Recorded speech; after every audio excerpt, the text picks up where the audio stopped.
नमस्कार, मी निशात आणि तुम्ही पाहताय voice of India news online news मध्ये आपलं स्वागत आहे.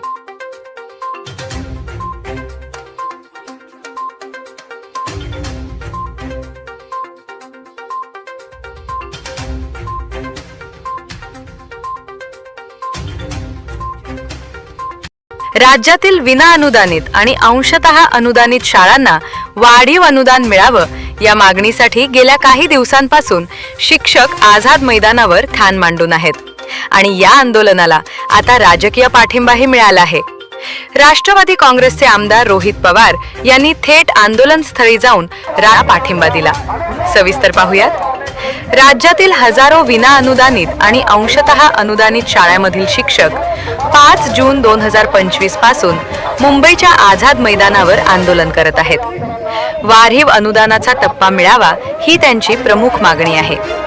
पगाराअभावी जगणं अवघड झाल्याचं सांगत शिक्षक गेल्या कित्येक दिवसांपासून इथेच ठाण मांडून आहेत. या आंदोलनाला पाठिंबा देण्यासाठी आमदार रोहित पवार मंगळवारी आझाद मैदानावर पोहोचले. केवळ भेट देऊन निघून न जाता रोहित पवार म्हणाले, हे आंदोलन प्रामाणिक शिक्षकांचं आंदोलन आहे. त्यांच्या मागण्या रास्त आहेत. न्याय मिळेपर्यंत आणि मागण्या पूर्ण होईपर्यंत आम्ही शिक्षकांसोबत आझाद मैदानावरच थांबू.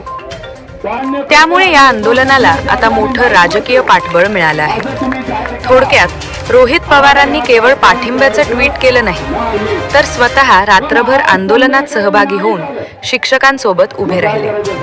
आता सरकार या रास्त मागणीवर काय निर्णय घेणार याकडे संपूर्ण राज्याचं लक्ष लागलं आहे. या बातमीवरील अपडेटसाठी पाहत रहा व्हॉइस ऑफ इंडिया न्यूज.